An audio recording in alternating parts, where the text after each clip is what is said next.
dibenarkan oleh karena iman. Hai orang-orang Galatia yang bodoh, siapakah yang telah mempesona kamu? Bukankah Yesus Kristus yang disalibkan itu telah dilukiskan dengan terang di depanmu? Hanya ini yang hendak ku ketahui daripada kamu.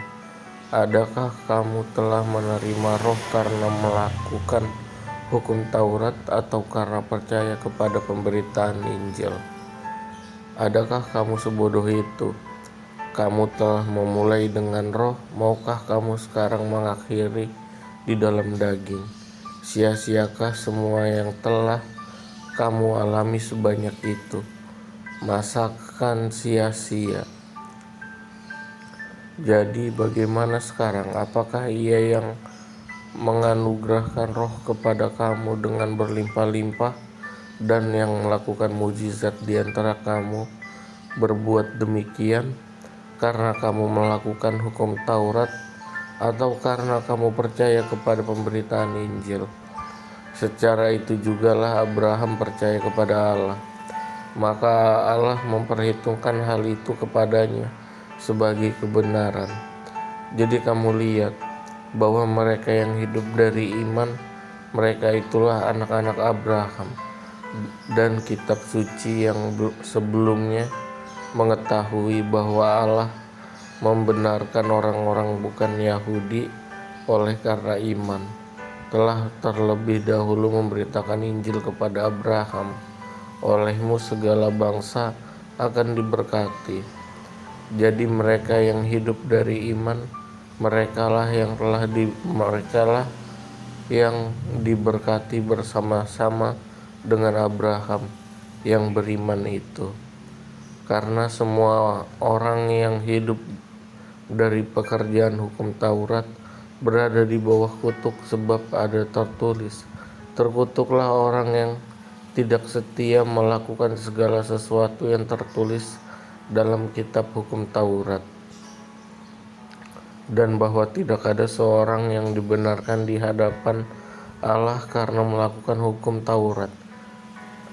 Adalah jelas karena orang yang benar akan hidup oleh iman.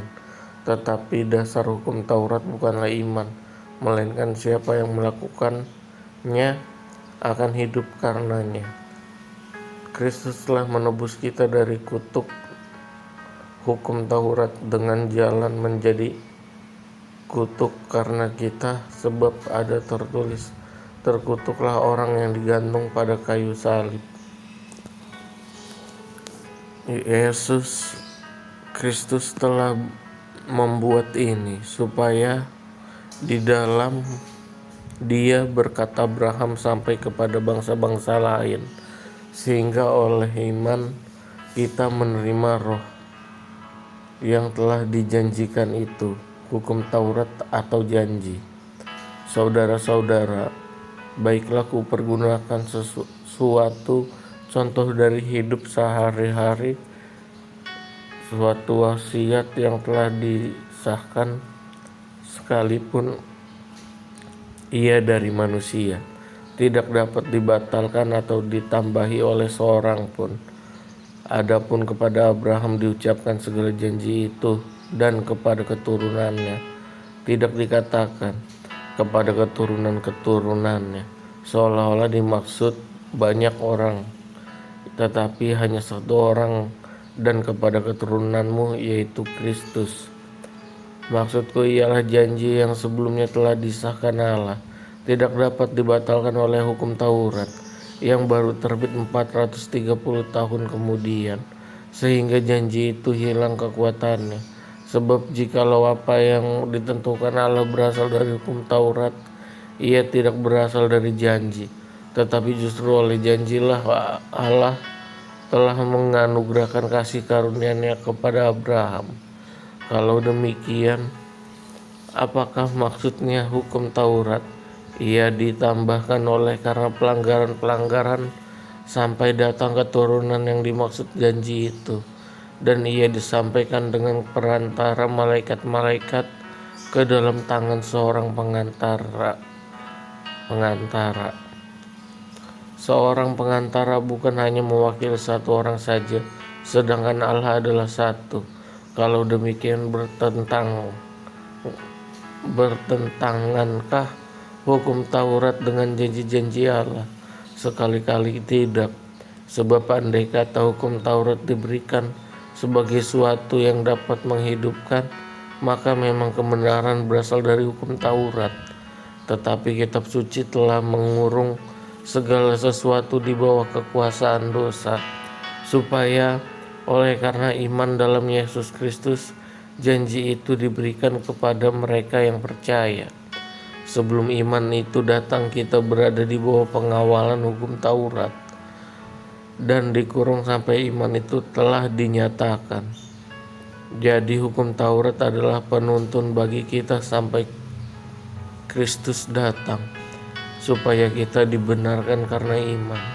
Sekarang iman itu telah datang, karena itu kita tidak berada lagi di bawah penguasaan penuntun. Sebab kamu semua adalah anak-anak Allah karena iman di dalam Yesus Kristus. Karena kamu semua yang dibaptis dalam Kristus telah mengenakan Kristus.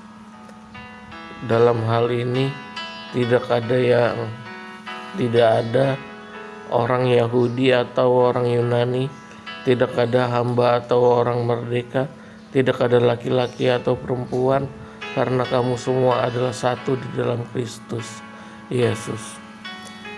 Dan jikalau kamu adalah milik Kristus, maka kamu juga adalah keturunan Abraham dan berhak menerima janji Allah.